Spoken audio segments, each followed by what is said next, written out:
days. On the yard, this amount of tobacco is worth more than $100, and that's a debt that can easily get an inmate smashed. If Molina or his new friend Tripod are involved, they could find themselves in deep trouble with the other woods. Anytime you find something of this nature in a tent, you're going to start watching that tent a little closer. If an inmate is caught with, it loses this amount of tobacco, unless it's their tobacco, that they brought in, they owe somebody. They're going to be nervous walking around the yard trying to figure out what's going to happen to them, or they're going to have to owe for it, if they're going to get, smacked for it. It's hard to tell. If I was him, I'd be very nervous. Merlina's tent will be under close scrutiny in the days to come. And it's becoming clear that the people he relies on most for protection may also be the ones most likely to get him a 12-year stretch in a state prison. It's tobacco one day, shanks the next day, marijuana, methamphetamine. They'll just progressively get worse and worse if they see that we're not out here trying. Officer McVaugh and his men will alert the jail's intelligence unit and the special response team. They'll keep the pressure up until they find the culprits, and when they do, the SRT stands ready to strike.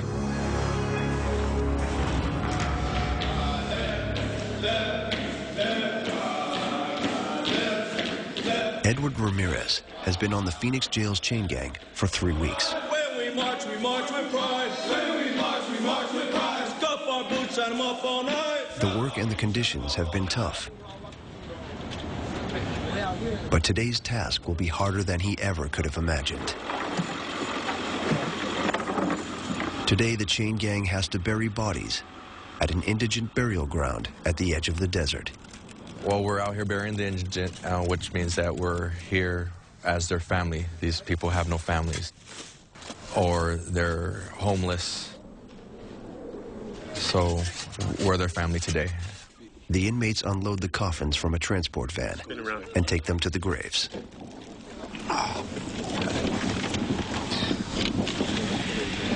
Our Father, who art in heaven, hallowed be thy name. Thy kingdom come, thy will be done, on earth as it is in heaven. It's grim work and another day of hard labor.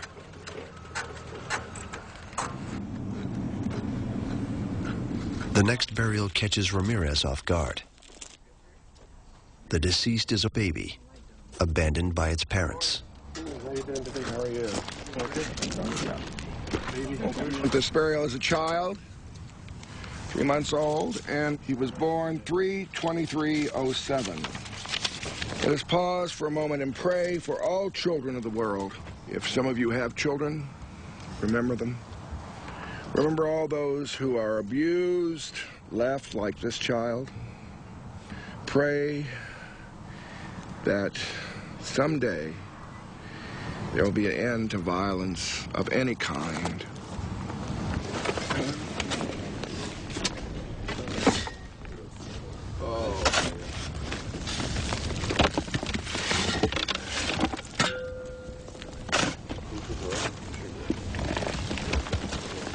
Amazing grace, how sweet the sound that saved a wretch like me.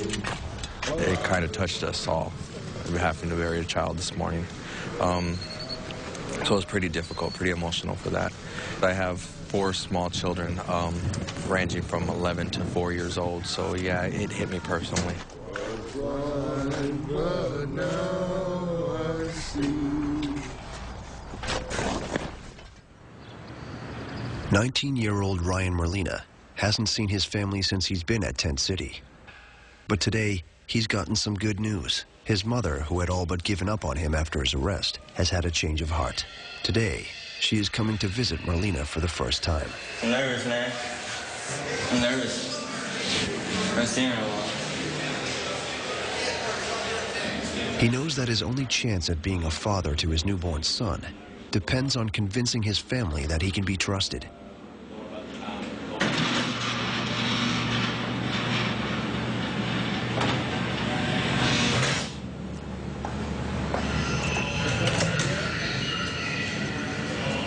Hey,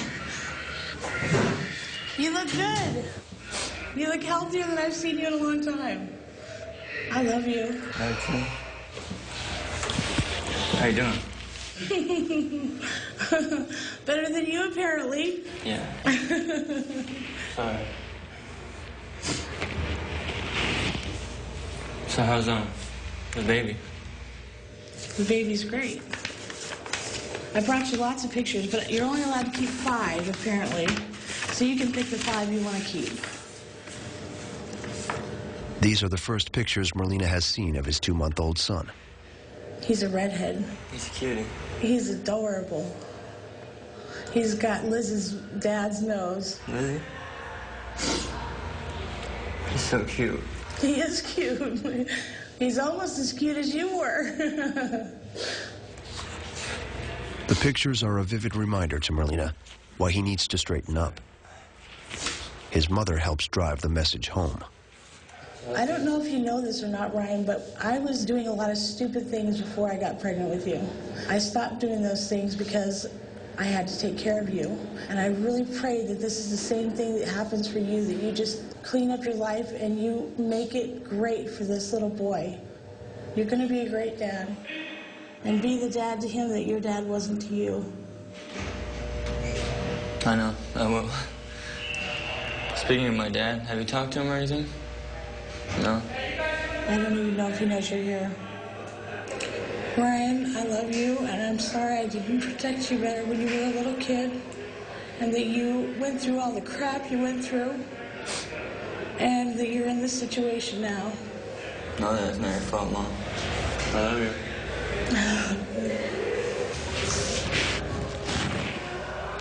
Tell her I say I love her, and the rest of the family. All right? Tell the rest of the family I love them. I will. And you need to start sending letters. I will. I love you, Mom. Give me a hug. I love you. Give me a kiss. I love you.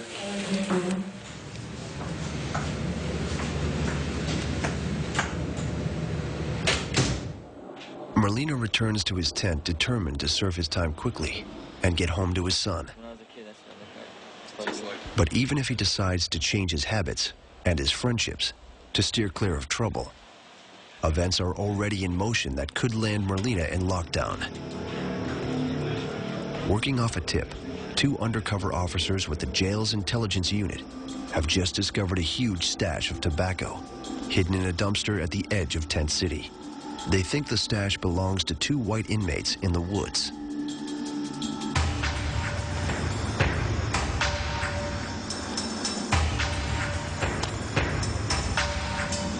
It looks like we have tobacco in this one as well. Each pouch would be equivalent to $20, $25, pretty much like having a Cadillac in there. For the intelligence unit, it's a huge score, one that could break the back of the Woods contraband ring.